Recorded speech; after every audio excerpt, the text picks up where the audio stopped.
Our professional image. Now, don't be frightened. It's the same man, same camera from yesterday. We'll talk about it. All right. Our professional image. What is the first thing you have got to sell when you go into the cosmetology business? Yourself. And one of the best ways to do that is to project a good professional image. Now, that doesn't mean we can't have purple stripes in our hair or anything like that. That is considered fad and fashion. But there is a limit when we go to things like that. So our professional image is the impression you project as a person engaged in the profession of cosmetology. It's your outward appearance and the conduct you exhibit in the workplace. And again, you need to remember, there is the professional cosmetologist, and they have a life at the end of the workday. And what you do in your personal time is your personal business. So what do we look for in a good professional image for cosmetology? They're what? Appearance. Appearance. What parts of the appearance do we want to be most concerned with as cosmetologists? Hair, for one thing. Makeup. Clothes. How should our clothes be? Neat, clean, pressed. How many of y'all know how to press clothes? Very good. At some points in time, I think it's a lost art. When I have some come in here and it looks like they slept in them.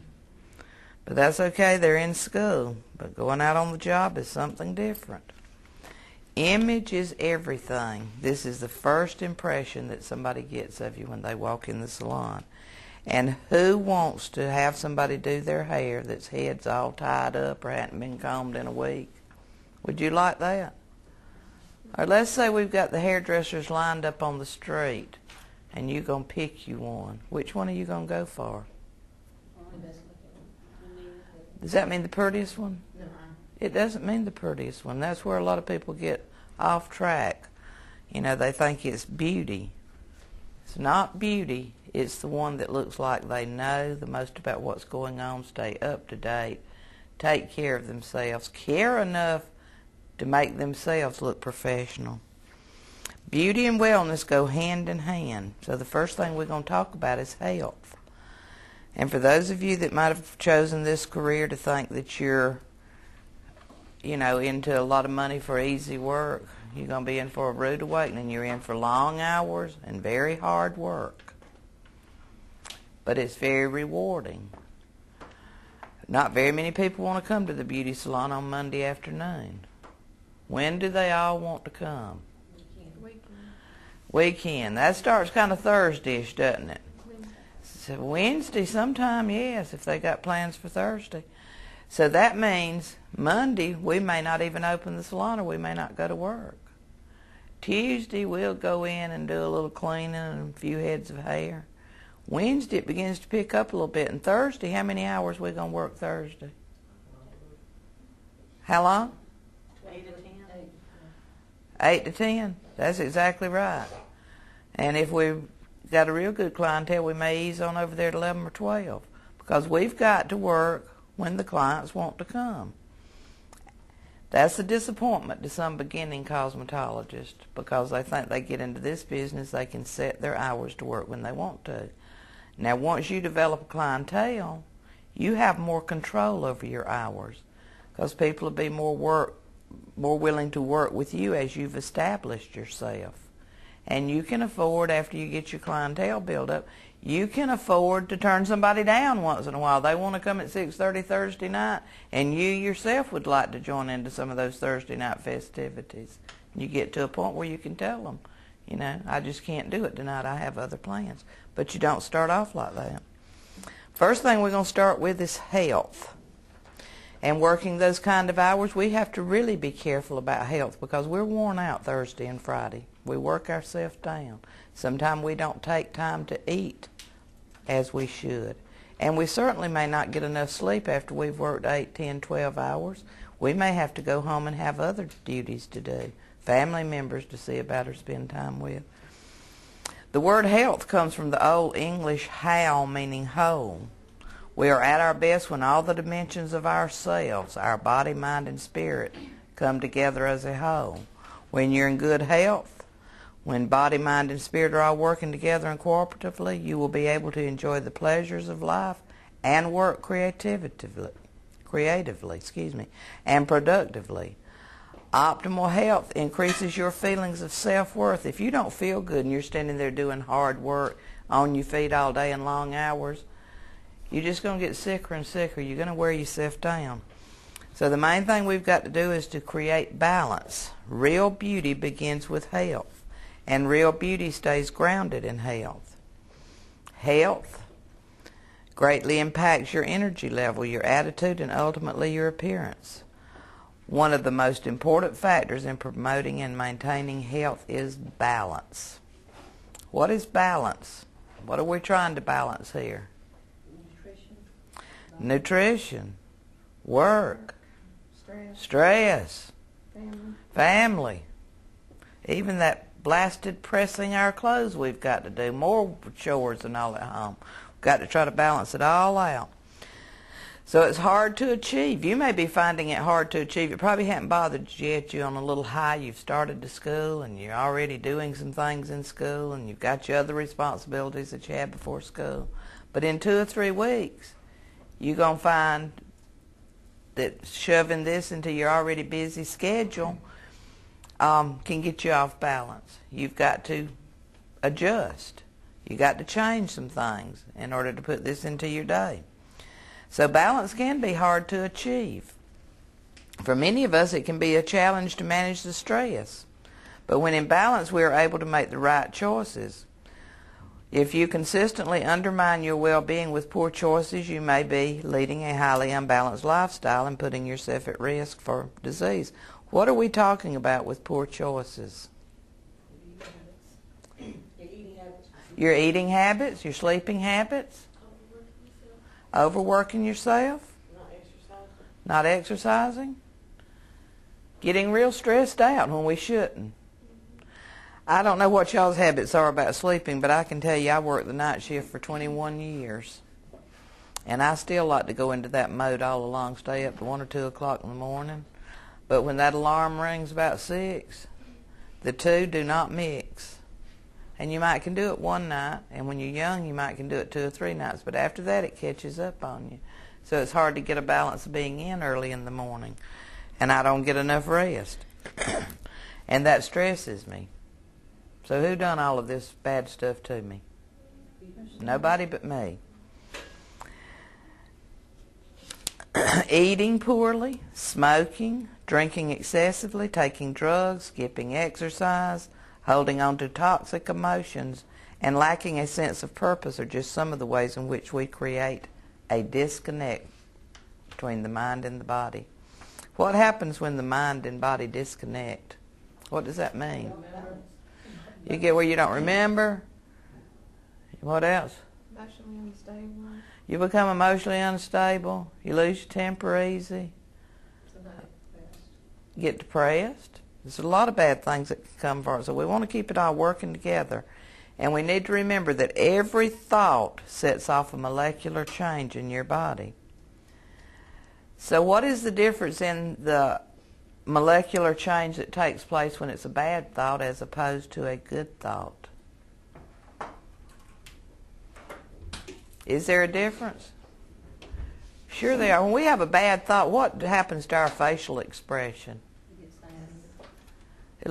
People can tell it, don't you think? We sit there and we frown and we grimace. And achieving balance in your life between what you want for yourself and what others want for you, between work and play, between self-interest and a sensitivity to others, is key to leading a happy and productive life. How many of y'all have tried to do everything in your power that somebody else wanted you to do without thinking of what you wanted to do? Becomes a miserable feeling. Why? There's no self-fulfillment, is there? Well, what's the purpose of doing it?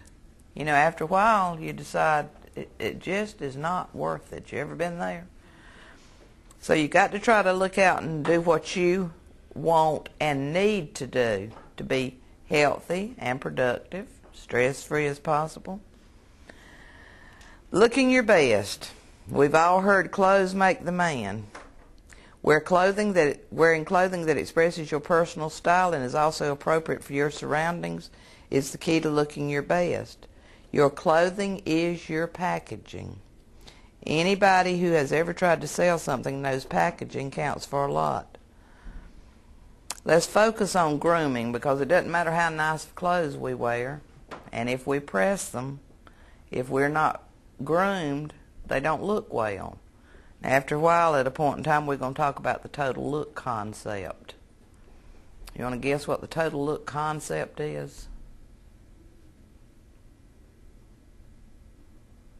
What would it look like if we put this real elaborate updo on this client and she runs around in t-shirts that haven't been pressed and blue jeans with holes in them? That's not a total look concept, is it?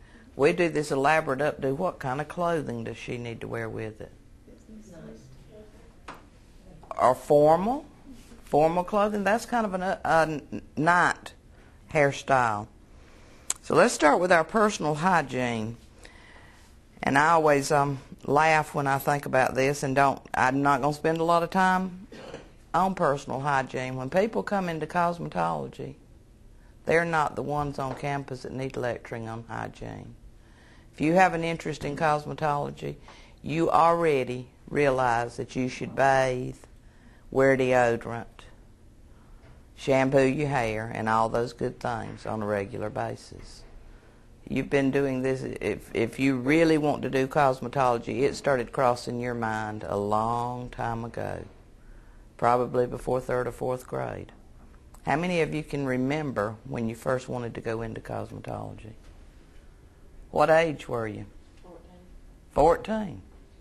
And you already knew about bathing every day, didn't you? How old were you? About 10. And by then you already had your habit set of bathing, having your hair shampooed. So the basics of personal hygiene include daily bathing or showering, shaving for men, and freshening up throughout the day. Washing your hands. And this is something we have to do more than a lot of people in a lot of fields. And that's because we touch our clients. When you go to Walmart, does the cashier touch you? No? They do? Cashier touch you that much? Yeah, but they usually don't not handling you. They usually put that money down in your hand. When you go to Goodies to purchase clothing, where else do y'all go to when you go to the restaurant? Think of all the places you do business. How often are you handled by the person there where they actually put their hands on you? Very few.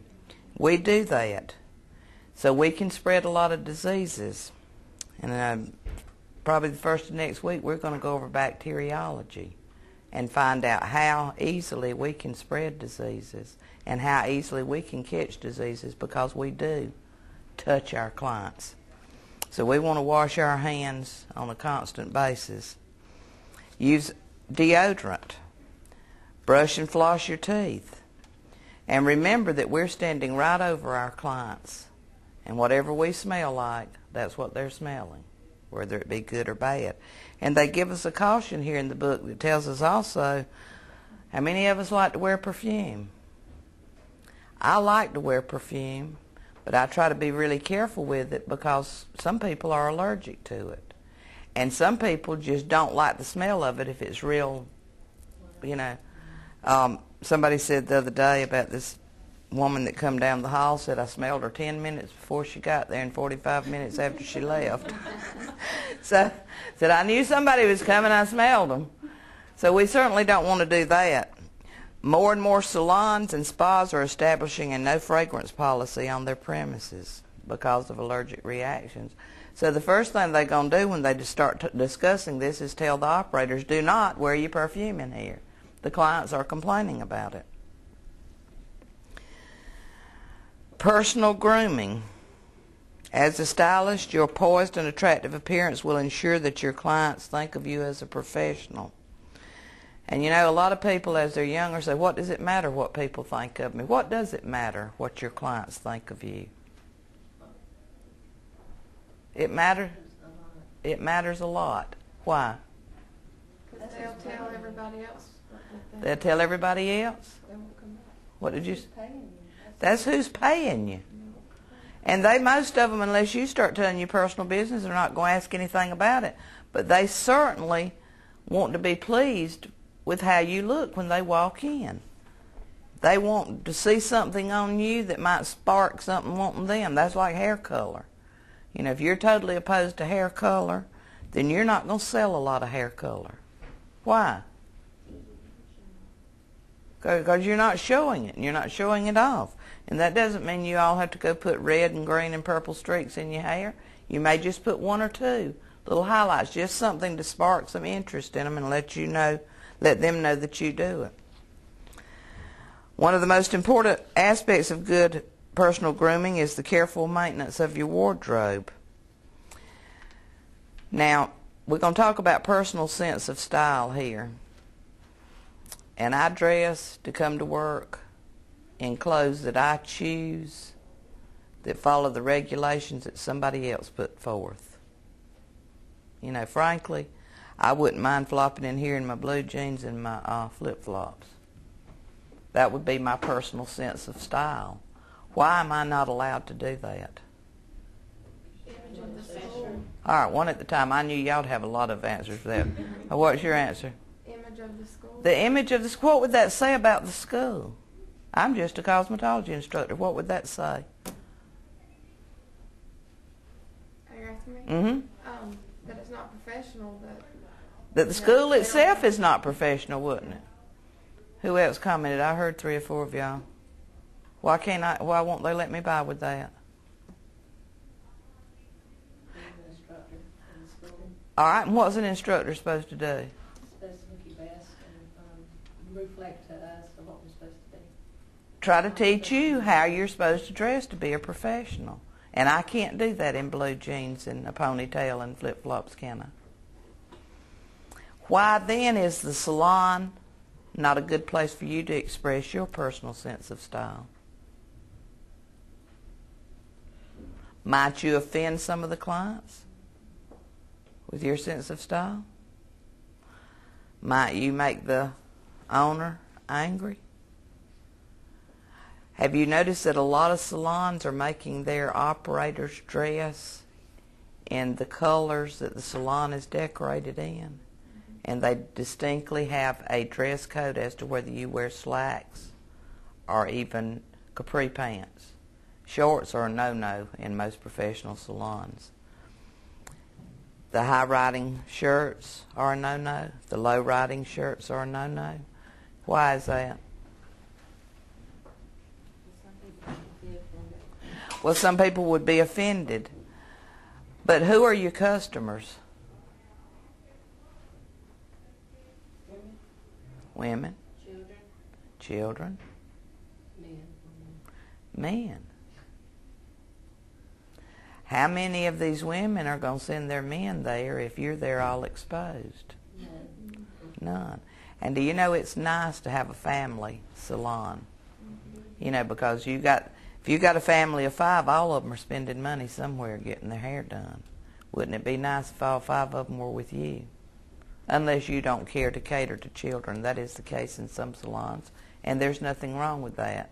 Often people like to take their children somewhere that does cater to children. There's toys there and different things. So you really want to save your personal sense of style, and we all do have one, and you know what yours is. But the salon is not the place to worry about your personal sense of style.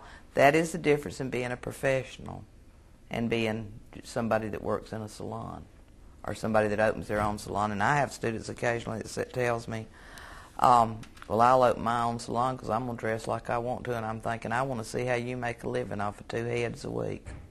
You know, it's going to get real interesting. Again, it goes back to who must we think about when we start working in the salon? The client. We can forget thinking about ourselves.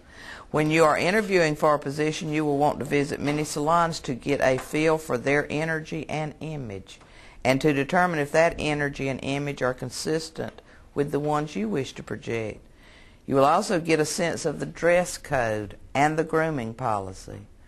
When you interview with a given salon, inquire into their dress code and their grooming policy. If a salon requires uniforms and you are simply not a uniform sort of person, you may want to look elsewhere. You should understand, however, that a professional image may not allow for the kind of self-expression that you're used to. The workplace requires some compromise, a give and take, both on your part and on your employer's. So we start out with Dress for Success, and I announced yesterday a Dress for Success workshop we're going to have. And one time, my class and I did the Dress for Success workshop, because I had a lot of students that say, I don't have any problem with going into a salon where a person has got their own personal sense of style. Their top's real low cut, high cut, short shorts. I'll go to that kind of hairdresser. But we're all prejudiced about that sort of thing no matter what we think. So I took 2 students and asked one to wear a pressed uniform and the other to wad up a t-shirt and leave it wadded up for a while before they wore it that day. And then I asked another one to put on a suit. You know, it didn't have to be like a funeral suit or a Sunday suit, but just a jacket, neat pair of slacks and a neat blouse. And another one to wear jeans and throw on a jacket kind of like this, like they were shooting for it, but let it be wrinkled and all that, and so on and so on. So the scenarios we gave when I brought the student out in a uniform that was neatly pressed, and the one with the blue jeans and the wrinkled t-shirt, I told him, I said, you're fixing to go into surgery. And you get to choose the nurse that goes in with you. Now, which one do you want to go in with you? And this was for our audience because it was my class and I doing it. Did everybody choose the neatly pressed one in uniform? Yeah. Was she the best nurse? We don't have a clue. But it just goes to show we're prejudiced to how a person looks.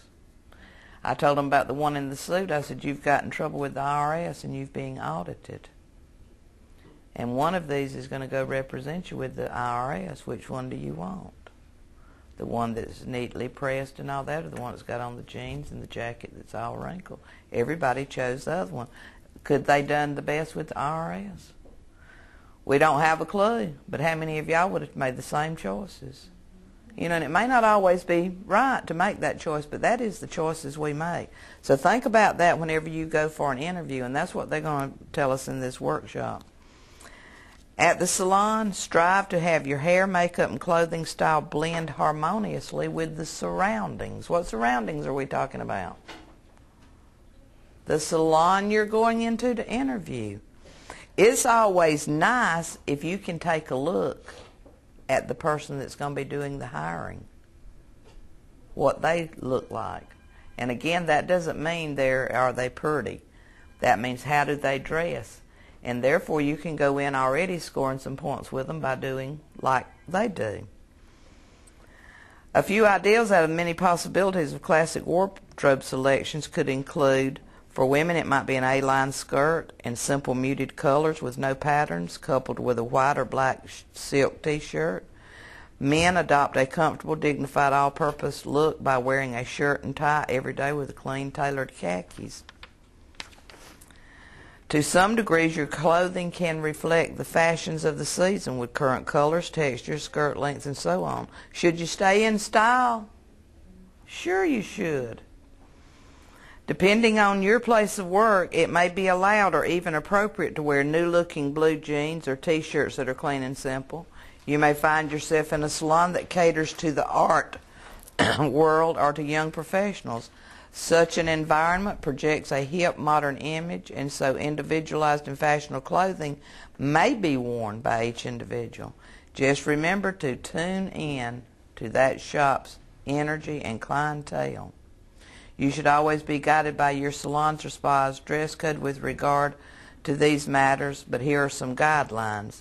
Make sure your clothing is clean, fresh, and in proportion to your height, weight, and body shape.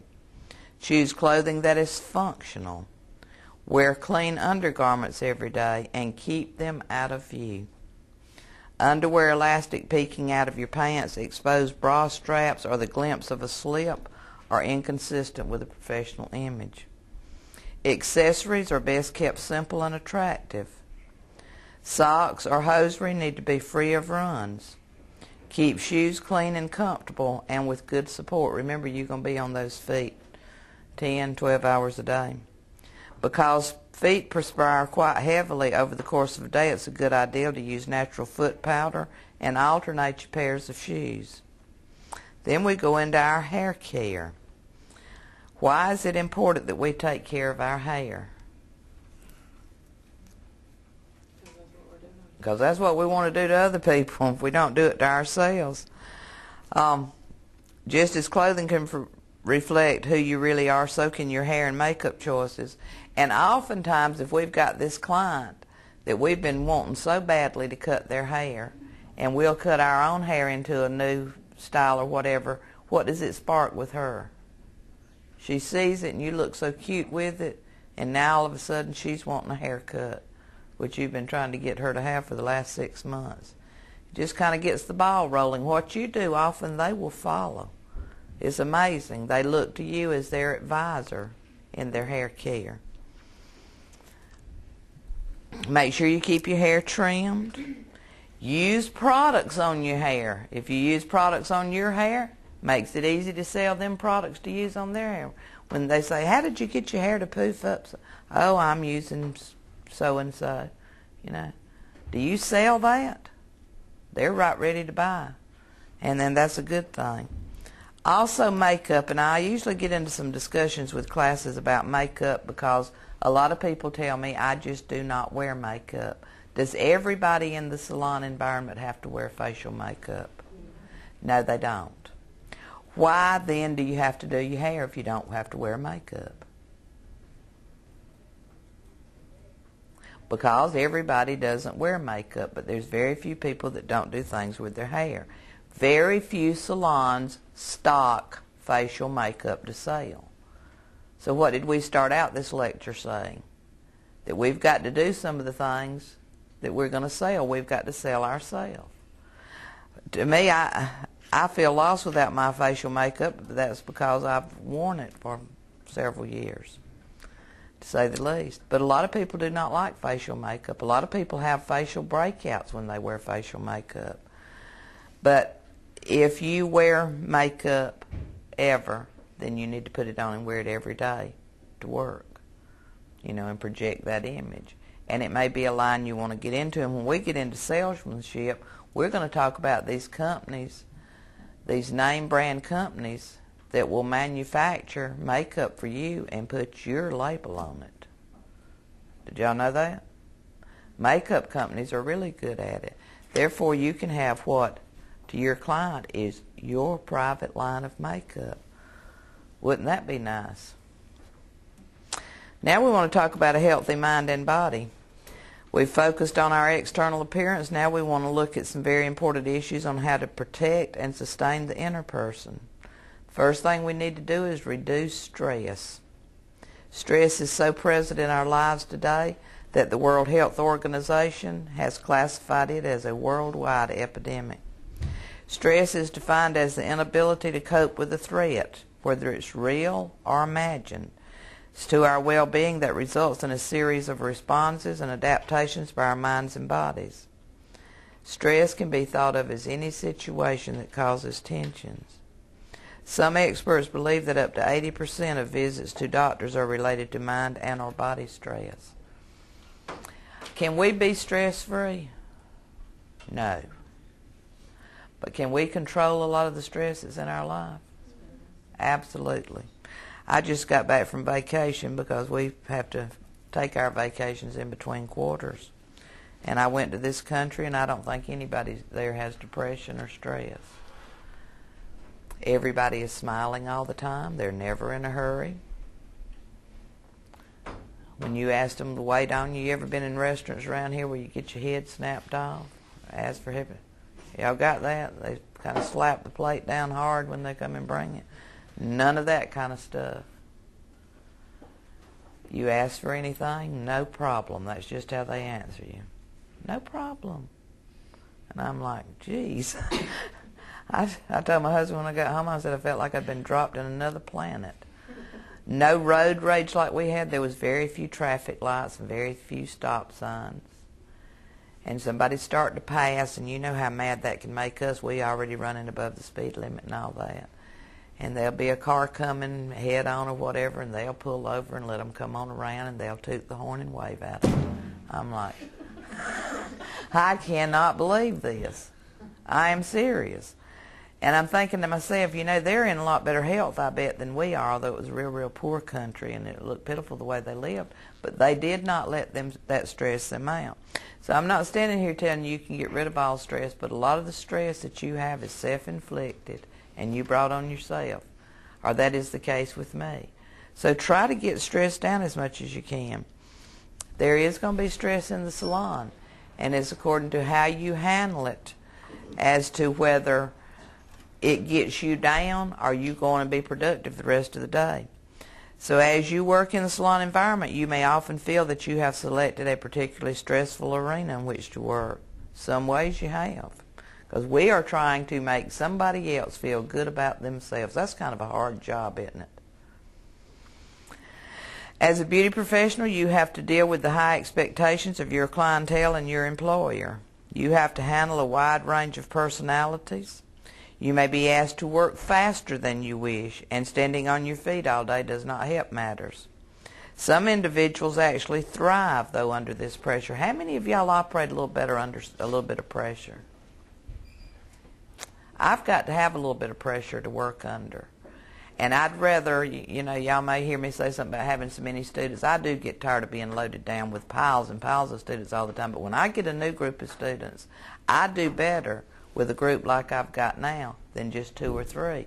2 or 3 doesn't push me enough, doesn't put me under enough pressure, and I'll have a tendency to kind of get to sliding myself.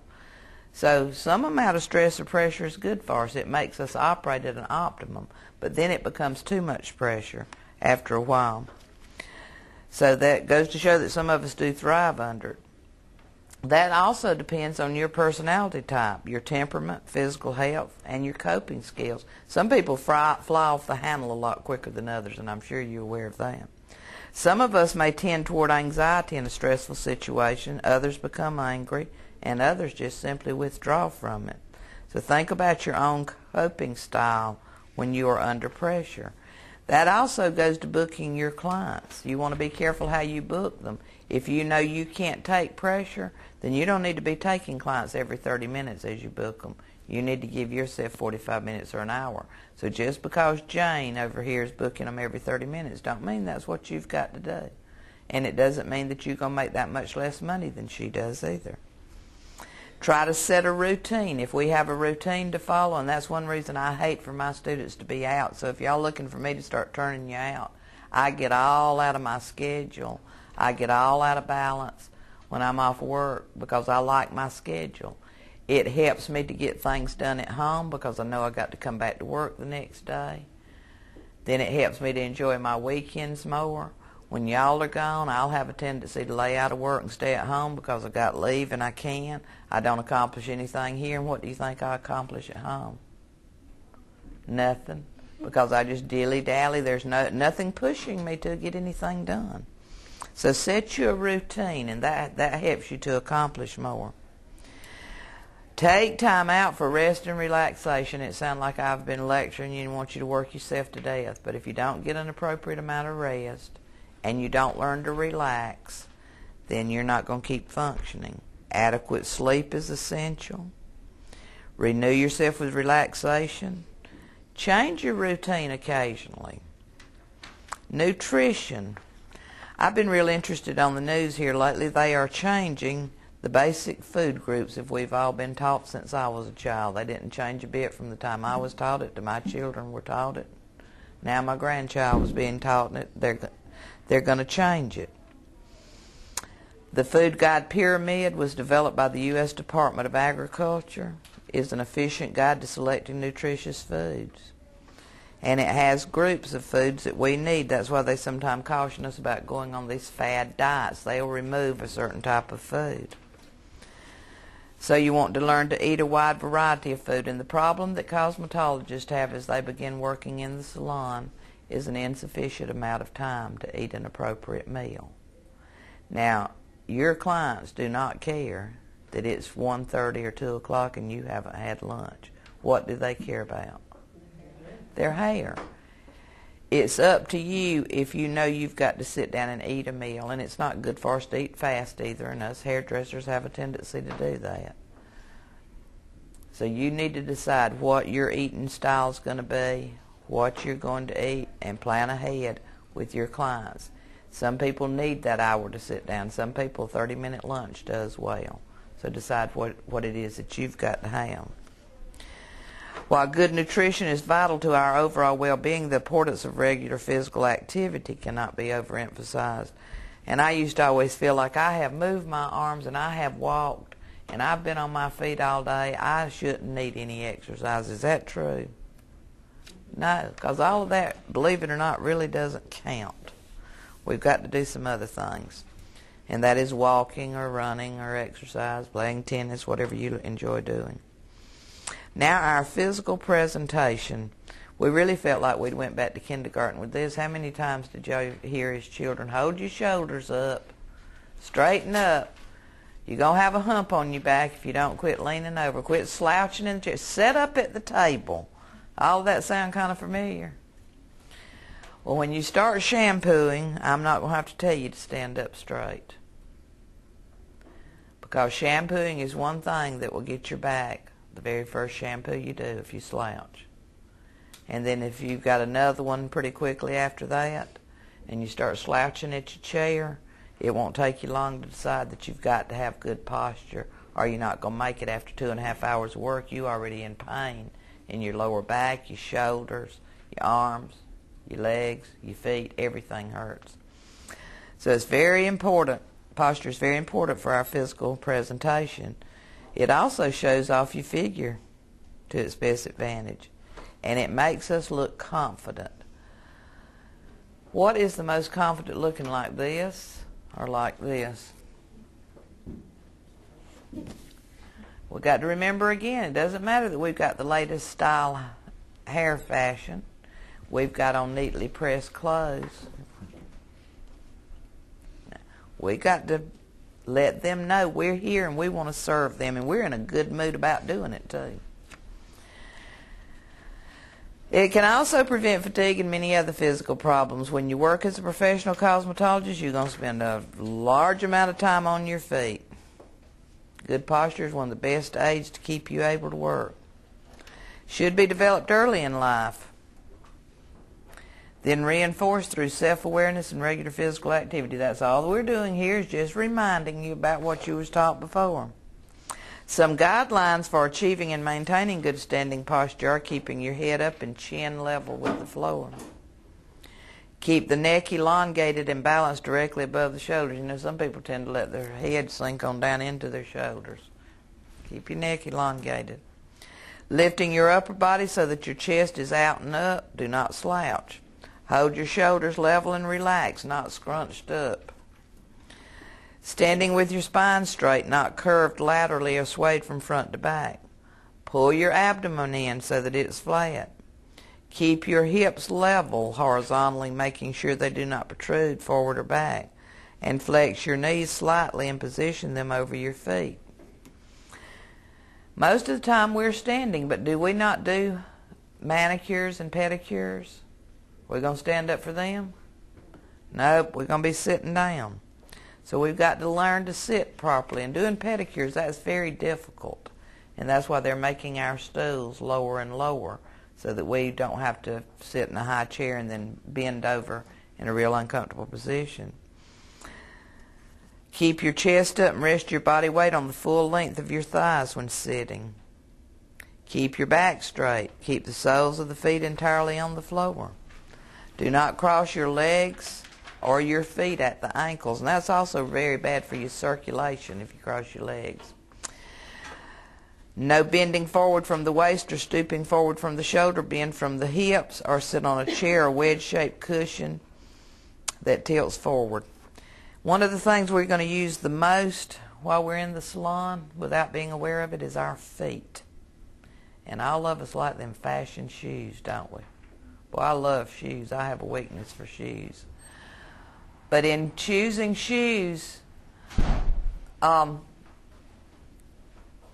we need to choose something that is not necessarily fashionable, but something that takes care of our feet.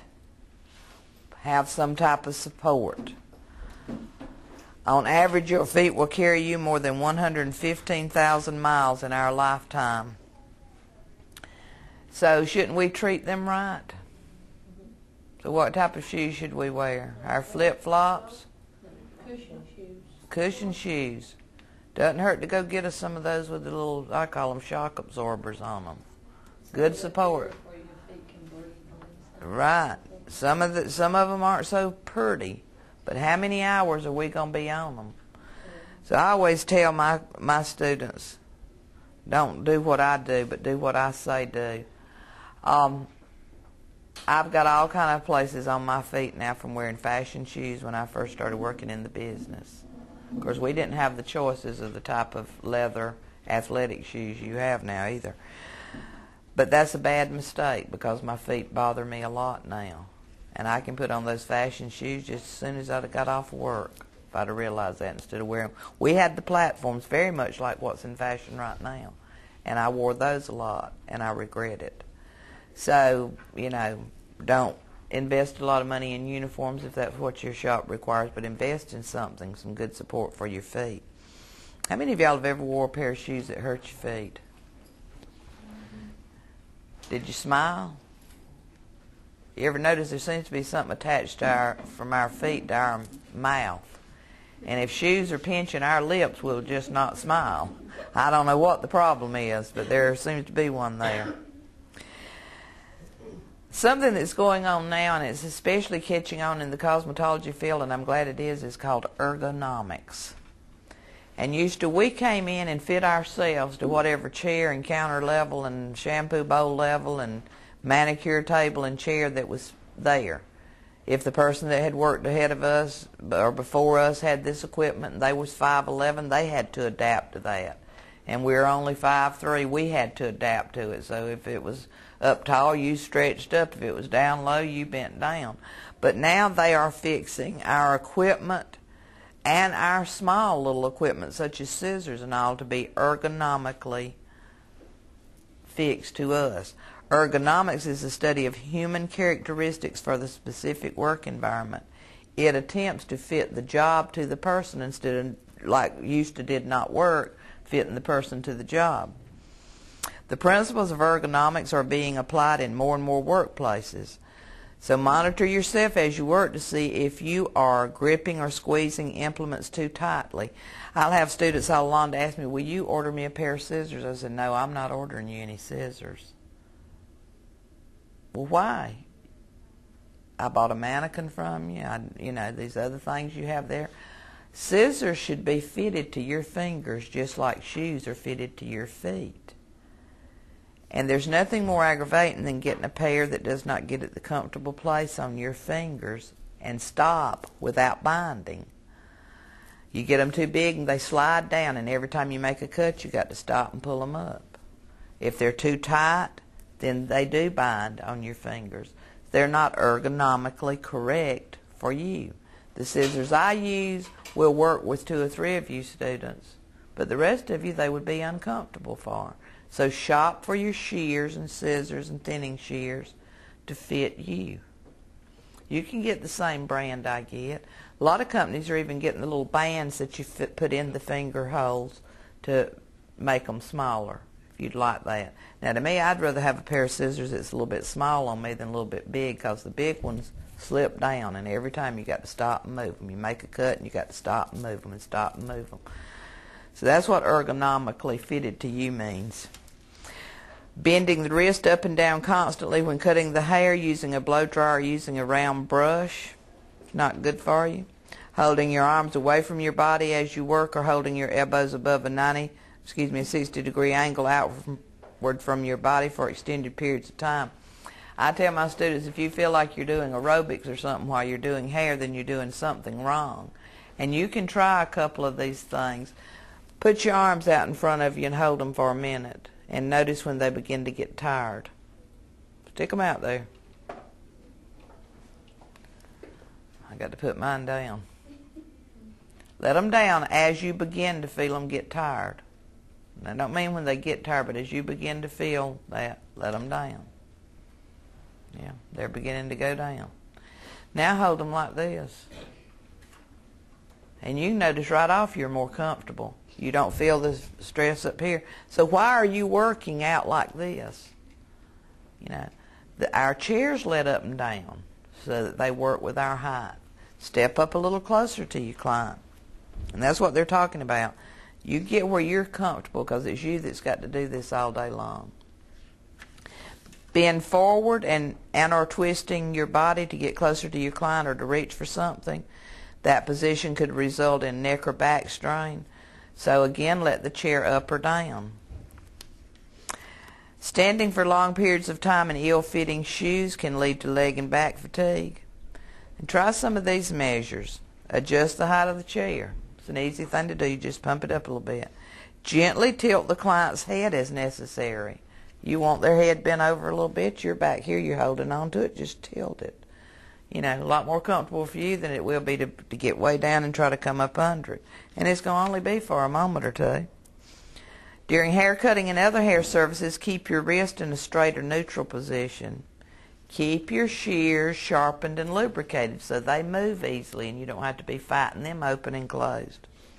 Try holding the blow dryer sideways to avoid raising your arms above shoulder level. Use your fingers rather than your wrist when handling the round brush. Keep your back straight. Try placing one foot on a small stool if you must stand for long periods of time, and then alternate the stool.